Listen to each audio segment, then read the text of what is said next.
Hello YouTube, my name is Matt and I play games. And today we're going to continue playing Planet Zoo on the career mode. We're going to be doing level 4 today on hard.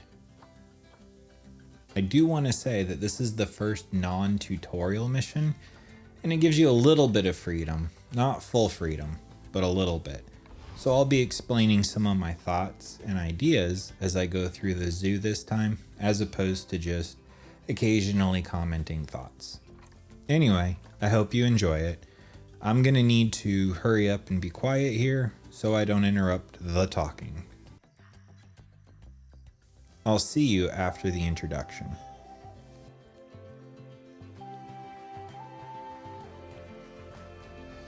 After your sterling work in China, I got a bit of good news, better news situation for you. The good news is that I'm promoting you to apprentice zoo manager. The better news is you get to build a new zoo from scratch. That said, you will be on your own this time. No help from Nancy, although she wishes you luck. So, I suppose it's actually more of a good news, better news, and then slightly worse news situation. Either way, it's a chance for you to really prove yourself. Now, for this zoo, I'll want to see a good few different habitat and exhibit species, and at least as many guests to look at them. I'd also like you to keep your staff nice and happy as much as you can. And obviously, the same's true of the animals as well. Oh, and, let's see. Yeah, you should try to turn a good-sized profit to boot, so we can continue our vital work elsewhere. There. That should keep you going for a while. I'll check in with you later. Good luck. All right, our own zoo. I know Nancy to interrupt us. I kind of like her, but I also like not being interrupted. Anyway, where does the zoo start? With the least expensive, easiest to take care of, least amount of needs animal you can find. And in this case, it's an Aldabra tortoise. Now, while I do want to make sure that the animals are well taken care of, this is not a permanent zoo. It's just a introductory level. As such, I'm not worried about making the most beautiful enclosures you've ever seen in your life. Although I do kind of want things to look good, because while this is at 8 times speed for you, and I've cut out some repetitive parts, nothing game breaking, just, when the camera sits there for 5 minutes on fast speed to get more money or whatever. Anyway, I want it to look good while I'm in here for 2-ish hours working. For you guys, though, it's going to be about 25 minutes of total YouTube time. Anyway, the barriers went down, the cage door went in, and we need some stuff to make the tortoises happy, including food, water, and some toys. Yeah, I don't remember off the top of my head if we had any research for them, but they do need something in there to keep them entertained as well. And then once that's taken care of, the next easiest thing to worry about is an exhibit animal. Technically, it's the easiest, but they don't really draw, right? No one's going to pay money to come in and see a newt or a salamander or a poison frog, even though they're pretty cool. But feeding them is cheap. Other than the $3K for the enclosure, the animals are cheap, and it's a nice little life hack to go ahead and sell the offspring for money. Thank you for the animal management option in one of the updates. I don't remember that from the computer, but it sure is nice. Now, I've noticed that there's no privacy for the torti. So I went ahead and fixed that. Education may or may not be important in this scenario, but it is important. So screens go down, speakers go down. Everyone needs to be able to see and hear and get educated so they care, both because we want to conserve, and this game is about animal conservation, and also because educated people spend more money. And animal conservation is great, but if your zoo closes because it can't afford the electric bill, then who cares, right? We're not going to be able to help anybody. So, on to vet research, on to mechanic research, on to getting people to spend money so that I can afford to upgrade people and animal stuff.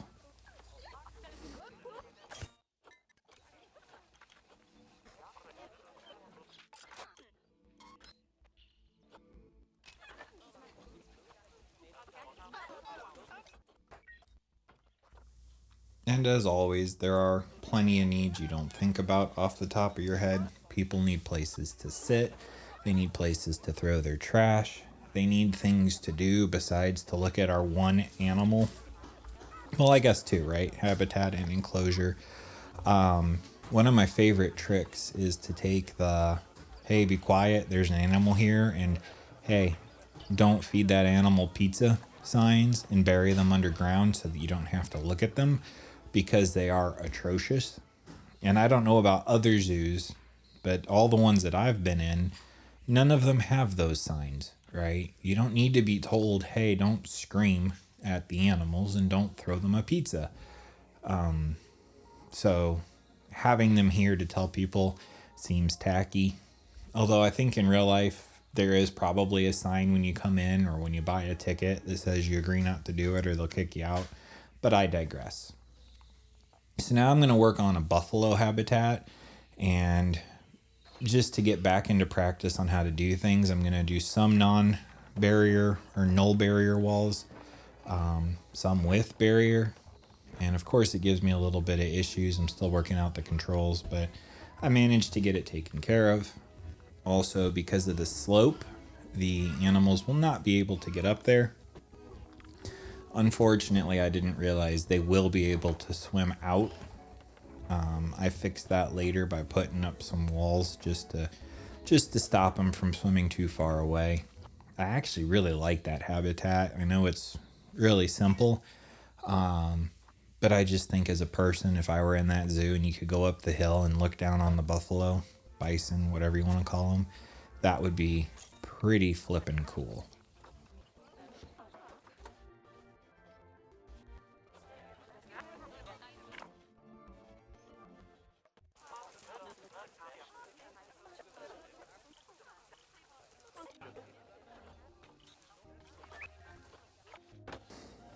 And of course, education,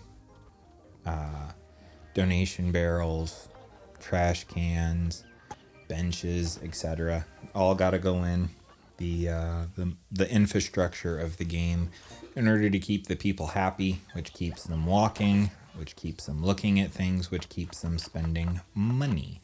And right there, I checked with the animal to see where it could traverse, just to make sure it couldn't get out of anything, and it could get out of there. So there was the wall, and now they can't get out.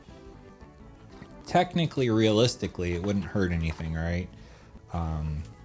That puddle of water, pool of water, goes to a cave. The cave is self-enclosed. Everyone's fine. But the game programming says that when an animal crosses that invisible line, everyone freaks out and it's considered lost. And I don't need people freaking out because the buffalo decided to go swim in a cave.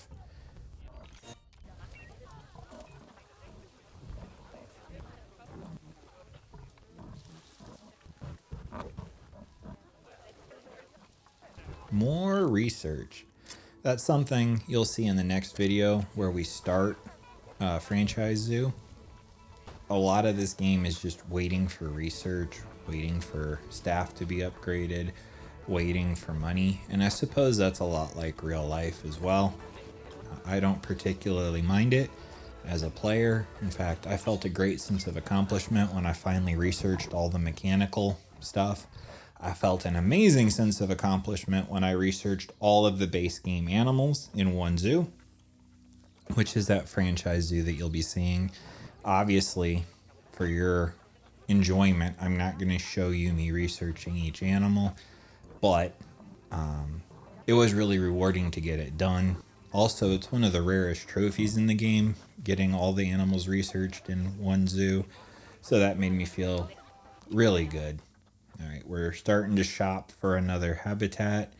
I really wanted to try to shove a bunch of animals into one place, One, it saves me having to build. Two, it saves them having to walk. Three, those donation buckets and benches and infrastructure can be doubled or tripled up.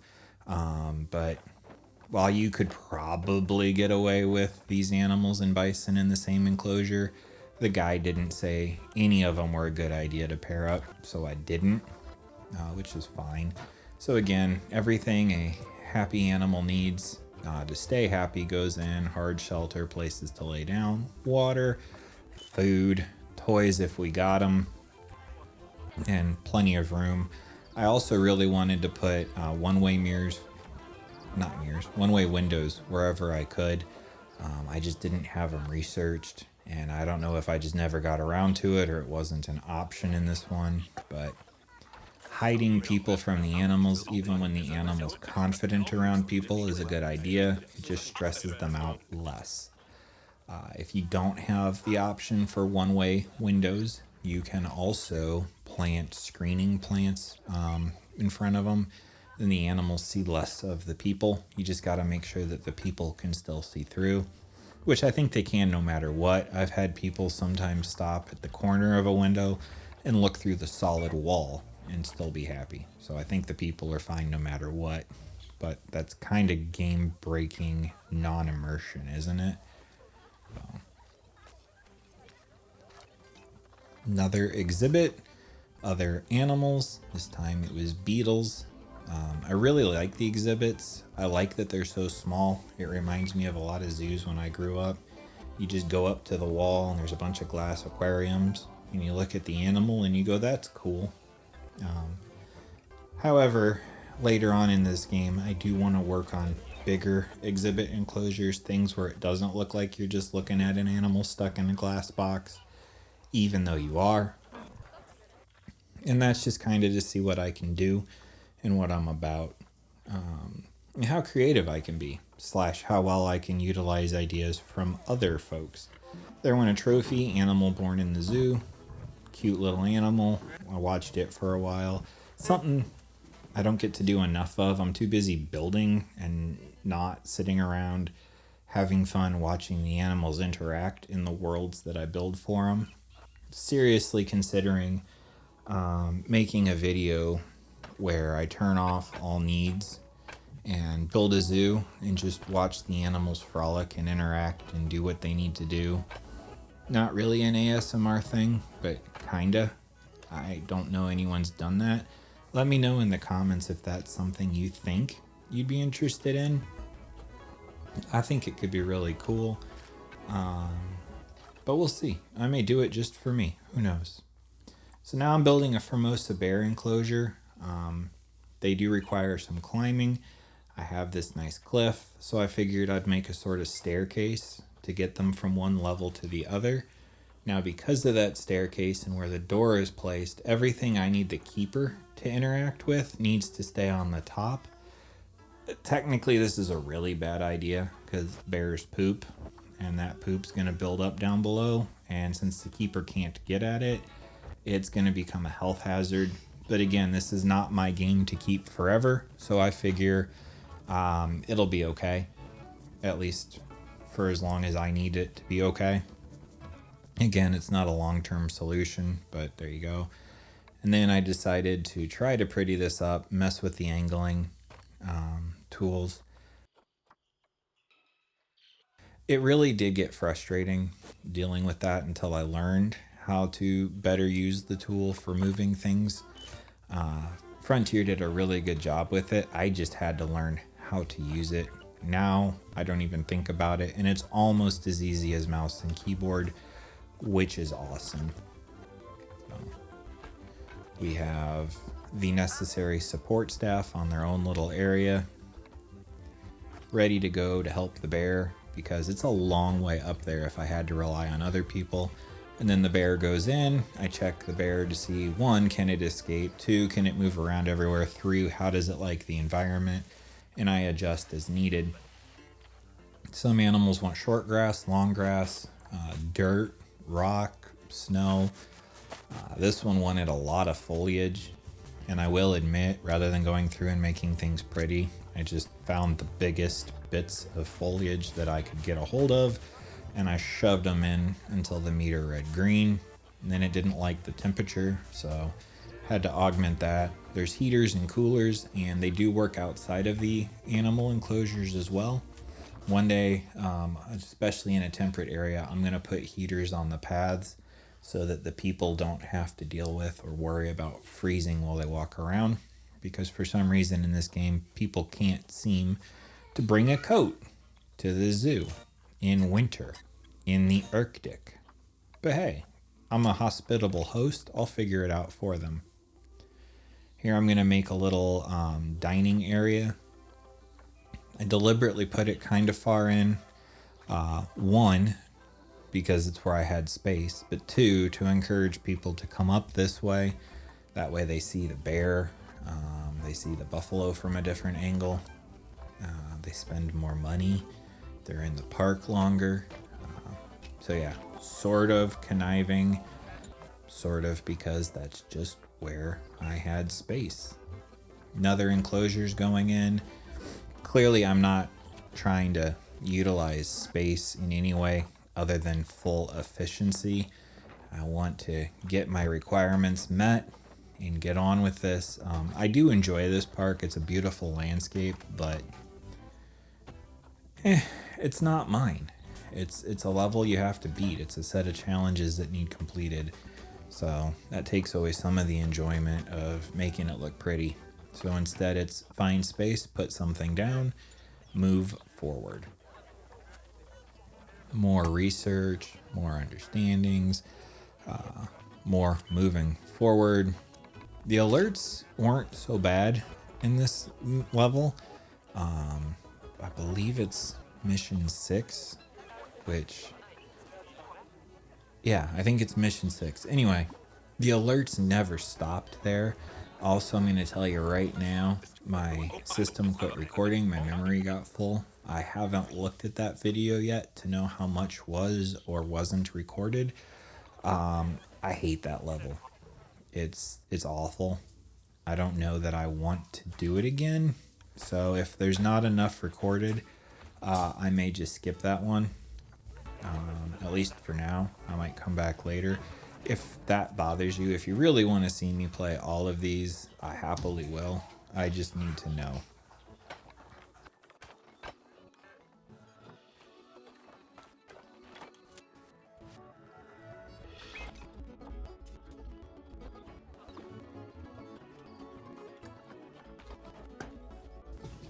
Now we're up on the hill, which means that we must be getting close to the end, because I do remember putting 2 habitats up there, and the second habitat met all the requirements. Needs power, needs a place for its keepers and support staff. I don't want people walking too terribly far. I forget what I know crocodiles ended it, but I don't remember what I put in that closer enclosure. Sorry guys. Played a bunch of them up front, and then I needed to do stuff in my personal life, and I don't quite remember all the details. I am working on figuring out how to record audio as I play the game. I just haven't gotten quite that far yet. More enclosure animals. Just a tip for those of you playing, if it doesn't specifically say you need habitat animals, enclosure animals are the way to go. They're just so much quicker to get in, and they count.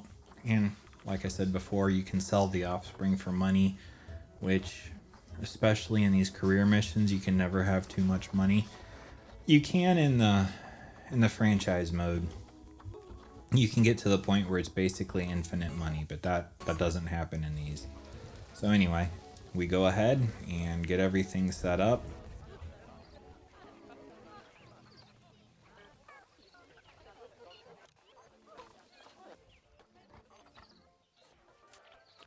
And I release the crocodiles, and I'm following him because I know once it goes in, I've met the objectives. And boom, mission met. I'm gonna be quiet and let Bernie say what he needs to say. I'll see you next time. I tasked you with building a zoo. I gave you some pretty ambitious targets to hit. But wouldn't you know it, you hit them all anyway. I think it's high time we dropped that apprentice from your title, huh? And to be candid, I'm particularly glad you hit the profit target. as I paid way over the odds for the land.